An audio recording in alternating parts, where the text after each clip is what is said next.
Bon les gars, aujourd'hui c'est l'heure d'embrasser notre héritage culturel, car nous ne pouvons pas être français sur la scène internationale sans connaître l'œuvre qui va suivre. Bonjour. Aujourd'hui je te parle d'une des comédies musicales les plus connues au monde. Le blockbuster des comédies musicales. Les Misérables. C'est mon costume de misérable. De quoi? La costumière de talent. Alors oui, les chauvins diront qu'avant d'être une comédie musicale, c'était une œuvre massive écrite par Victor Hugo, et que c'est bien mieux de lire le livre que de regarder cette massive production américaine, bla bla bla. Je dirais là-dessus que le caractère de l'œuvre est effectivement trop massif pour en extraire un résumé exhaustif. Et donc voici un bref topo de l'histoire qui ne rendra justice ni au roman, ni à la comédie musicale.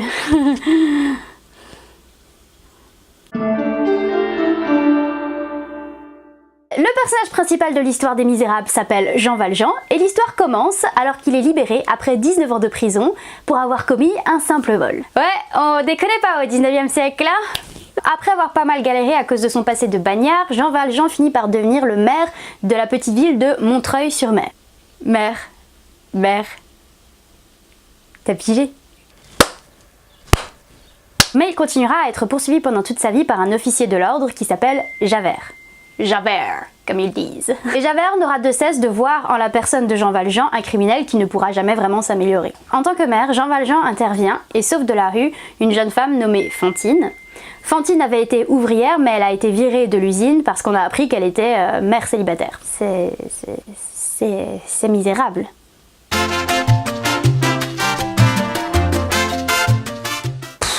Mais comme Fantine est déjà très malade, elle meurt peu de temps après, mais pas avant que Jean Valjean lui ait promis de s'occuper de sa petite fille, Euphrasie. Hé, t'as cru que son nom c'était Cosette, hein? Bon d'accord, on l'appelle Cosette, mais son vrai nom c'est Euphrasie. Euphrasie / Cosette est gardée par un couple qui s'appelle les Thénardier, c'est leur nom de famille. Je dis gardée parce que le vrai mot ce serait plutôt exploité, parce qu'elle n'a jamais pu profiter de l'argent que Fantine s'est littéralement tuée à leur envoyer, et que c'est leur fille, Éponine, qui en a profité. Retenez bien ce nom! Après avoir littéralement acheté la fillette, Jean Valjean lui permet enfin de vivre une enfance normale. Plusieurs années se passent, Jean Valjean et Cosette vont vivre à Paris, Cosette devient une femme, et le climat politique est de plus en plus tendu. Il était tendu, le contexte. Tendu. Ouais, je sors. Un groupe d'étudiants veut d'ailleurs renverser le régime en place, mené par le roi Louis-Philippe et le remplacer par une république. Dans ce groupe d'étudiants, il y en a un qui s'appelle Marius, qui vient pourtant d'une famille royaliste. Ce dernier croise un jour Cosette dans la rue et les deux tombent follement amoureux.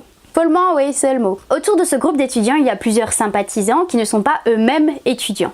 Parmi eux, un petit garçon qui s'appelle Gavroche et une jeune fille, elle aussi follement éprise de Marius, du nom d'Éponine. Oui, la fille Thénardier. Bref, Marius n'a aucune idée de l'intérêt que lui porte Éponine et il ne voit en Éponine qu'une bonne amie. C'est sans doute pour ça qu'il lui fait part avec grand empressement de ses sentiments pour Cosette, réduisant à néant tous ses espoirs. Donc, grâce à Éponine, Marius et Cosette peuvent enfin se rencontrer et se parler, parce que jusque-là, ils s'étaient même pas parlé. Mais le lendemain commencent les émeutes de juin 1832. Les étudiants ont construit des barricades un peu partout dans Paris, dans le but de protester contre la royauté. Malheureusement, le peuple de Paris ne se joindra pas à eux, et les forces de l'ordre matent la rébellion...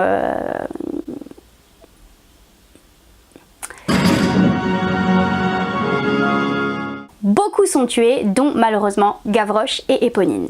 Mais Jean Valjean, au courant de l'idylle entre sa fille adoptive et Marius, arrive à sauver ce dernier. Il sauve même la vie de Javert, ce qui est bien inutile car ce dernier finit par se suicider car il n'arrive pas à comprendre qu'un méchant peut devenir gentil quoi. On est où quoi? Ok. Marius et Cosette peuvent finalement se marier et Jean Valjean meurt rassasié de jour.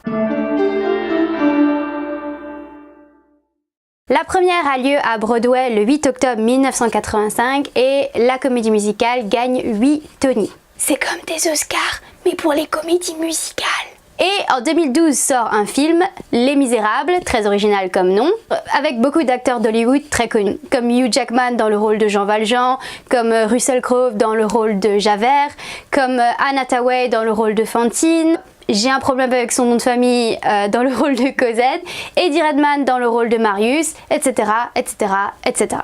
Et le film remporte 3 Oscars. C'est comme les Tony, mais pour les films. Quasiment l'intégralité des dialogues sont chantés, il y a très peu de moments juste parlés, ce qui donne des moments pour le moins étranges. Pourquoi reviens-tu ici? Pourquoi demeures-tu ici? Je viens car j'habite ici, j'habite ici. J'avais oublié.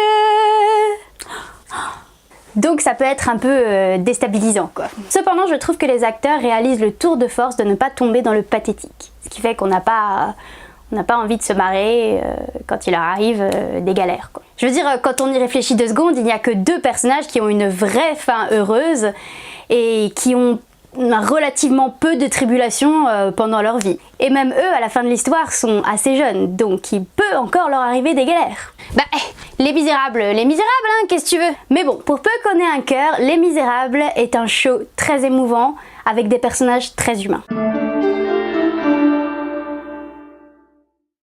Les rageux qualifieront la comédie musicale de défiguration américaine d'un chef-d'œuvre français.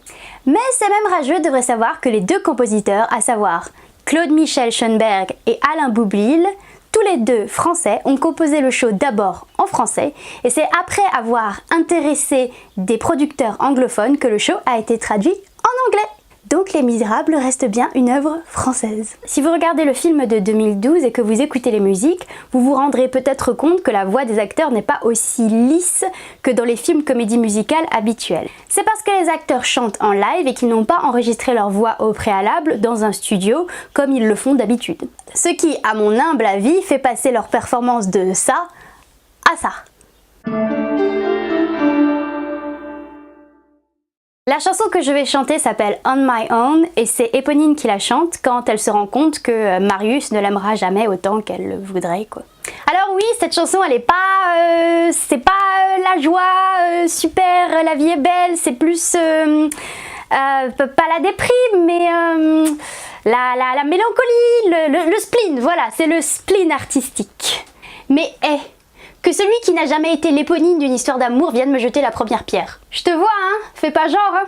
Voici la fin de cette vidéo. Quoi? Encore une fois, dis-moi ce que t'en as pensé. Non mais attends. Délivre-moi tes conseils. Quoi? Enfin, si t'en as. Oh, hop. Y a pas eu de cover là. On arrive à la fin de la vidéo et il n'y a pas eu de cover. On avait promis un cover, il n'y a pas de cover, je comprends pas là, il y a un souci.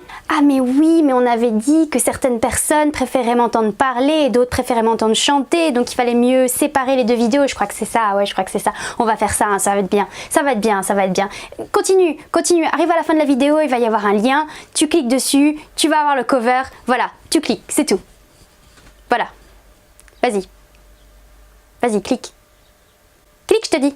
En tous les cas, merci d'avoir regardé cette vidéo. Bye!